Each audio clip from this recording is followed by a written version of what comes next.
네, 오늘 저희가 이제 보여드리는 홍주 시들리스 품종은 처음에 1996년에 이제 이탈리아라는 청포도 품종하고 이제 펄론이라는 씨가 없는 빨간색 품종하고 교배를 해서 이제 세상에 처음 나오게 되었습니다. 그래서 저희가 2006년에 1차 선발 과정 1차 선발을 했고 2008년부터 13년까지 이제 강원도 춘천 등 7개 지역에서 지역 적응성을 평가하는 과정을 거쳤어요. 그리고 2014년에 이제 홍주 시들리스라는 이름으로 세상에 이제 나오게 되었습니다.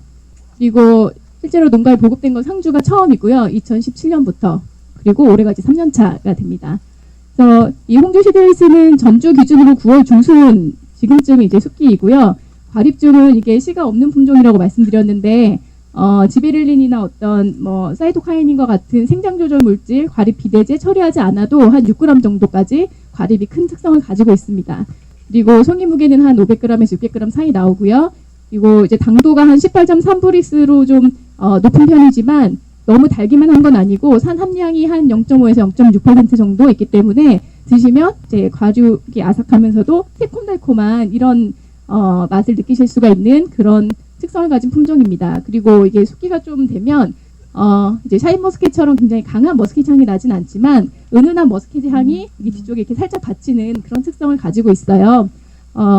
그래서 이제 머스켓 향이 은은한 껍질째 먹는 씨 없는 품종이다. 저희가 이렇게 설명을 드리고 있습니다. 이제 말씀드린 것처럼 보통 칠레나 미국에서 씨 없는 포도들이 많이 들어오잖아요. 주로 톰슨 시들리스나 크림슨 시들리스 이런 것들이 있는데 거기도 실제로 유전적으로 씨가 없는 품종은 맞지만 지베렐린을 뭐 1, 2회 이상 이렇게 처리해가지고 과립을 크게 키워서 그렇게 지금 들어오고 있습니다. 그런데 우린 연구소 시험 포장에서 실제로 이런 씨 없는 품종들을 재배를 해보면 이제 생장조절 물질 처리하지 않았을 때 한 3.5g에서 4g 정도 이렇게 굉장히 과립중이 작아요. 그러니까 그런 거에 비해서 이제 이 홍주 시들리스라는 품종이 좀 굉장히 좋은 장점을 가지고 있다. 그런 부분에 대해서는 이렇게 말씀을 드릴 수 있고요.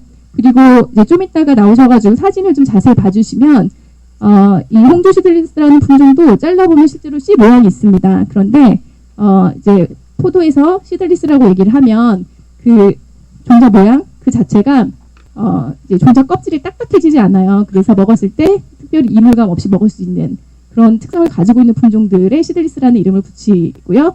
그리고 또 옆에 있는 크림슨 시들리스 사진을 보시면 거기에도 과립 잘랐을 때 종자 모양, 종자 흔적이 이제 조금 작긴 하지만 나와 있는 것을 확인하실 수가 있을 겁니다. 그래서 저희가 사실은 지금 샤인머스켓이 너무 이제 큰 바람을 일으키고 있는데 이 홍주 시들리스 개발할 때는 2004년에 칠레하고 FTA 되면서 저희가 수입포도 대응 하는 측면에서 이 품종을 육성하게 됐고요. 그래서 이 홍주 시들리스, 그 다음에 크림슨 시들리스, 톰슨 시들리스 세 가지 품종을 이제 뭐 과피, 그 다음에 종자 뭐 이런 것들이 들어있는 기능성 물질 함량을 쭉 비교했을 때 살펴보면 뭐 에피카테킨 같은 그런 항산화 물질들이 수입포도에 비해서 많게는 한 20배 이상 이렇게 몸에 좋은 특성을 가지고 있는 품종이 되겠습니다. 네. 그리고 두 번째 이제 말씀드릴 게 여기 이제 좀 이따가 사진 앞에 전시되어 있는 포도들을 보시면 아시겠는데요. 여기 사진을 보시면 이게 저희가 알속기를 하나도 안 한 상태에서 그냥 자연 상태로 그대로 재배했을 때 홍주 시들리스 사진입니다. 보시면 아시겠지만 상립이 굉장히 잘 되고요.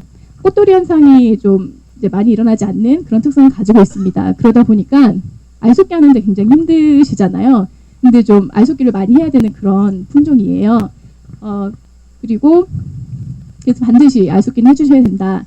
그래서 알속기를 했을 때 안 했을 때 어떤 특성을 가지고 있는지 앞에 이제 좀 이따가 한번 실제로 포도를 봐주시면 될 것 같고요. 그래서 저희는 이제 착립이 잘 되는데 한 송이 500g 목표 송이 무게를 그렇게 생각을 했을 때 이게 한 g에 한 과립중 한 6g 정도로 봤을 때는 생장조정제 처리하지 않고 한 65립 정도, 80립 정도, 그리고 생장조정제를 만약에 처리한다면 약하게 처리했을 때 한 65립 정도, 8g까지 과립중을 키우는 그런 정도로 이제 조절을 해서 키워주시면 좋을 것 같고요. 그리고 여기 보시면은 이제 저희가 그 지베렐린 25ppm 그리고 그 사이토카이닌 종류를 한 1ppm 정도로 약하게 쳤을 때 실제로 과립 모양이 어떻게 나오는지 또 이제 과실을 전시해 놨으니까 좀 꼭 봐주시기를 이제 부탁드리겠습니다. 그리고 이제 생장 조정제 처리하고 한 65리를 목표로 삼았을 때 한 4세신 정도 나도 꽃송이 다듬기를 먼저 해주시고요. 네, 그리고 내한성 같은 경우는 거봉하고 비슷한 수준이다 이렇게 생각을 하시면 될 것 같아요. 그래서 거봉잉을 재배하고 계시는 지역에서는 이제 특별히 내한성에 문제 없이 홍조 시드리스를 재배를 하실 수 있을 것 같습니다.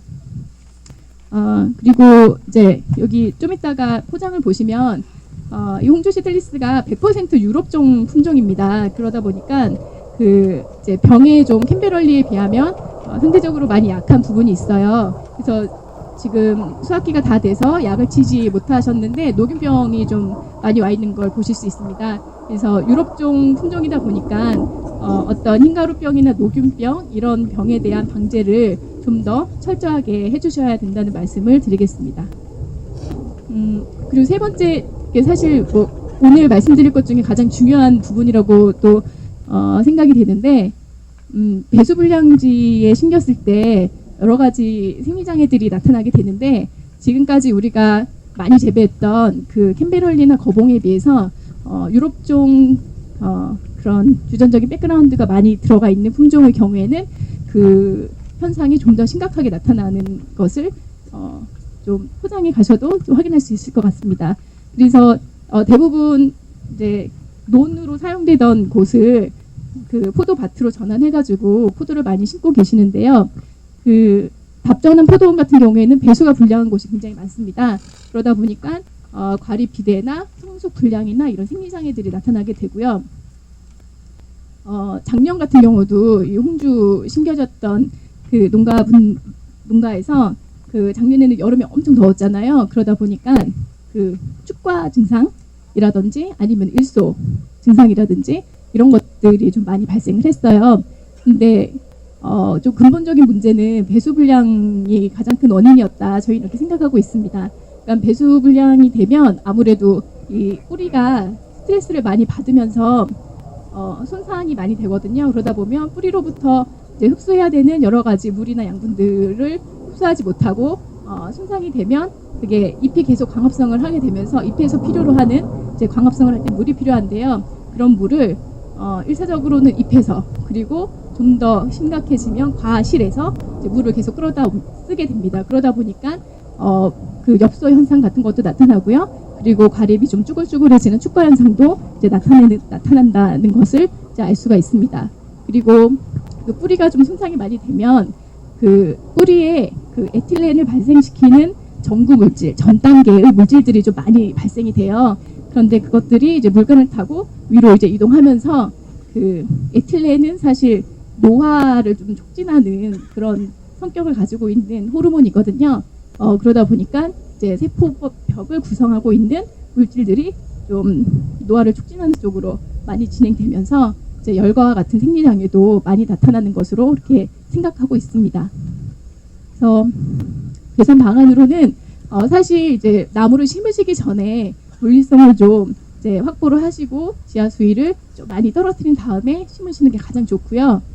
그렇지 않을 때는 이제 집수정과 같이 강제 배수 시설을 이용해서 그 내 포도원 안으로 외부에서 들어오는 물들을 좀 완벽하게 차단을 해주실 수 있는 방법을 강구하는 것이 필요할 것으로 생각됩니다. 네, 제가 이제 말씀드릴 부분은 여기까지이고요. 네.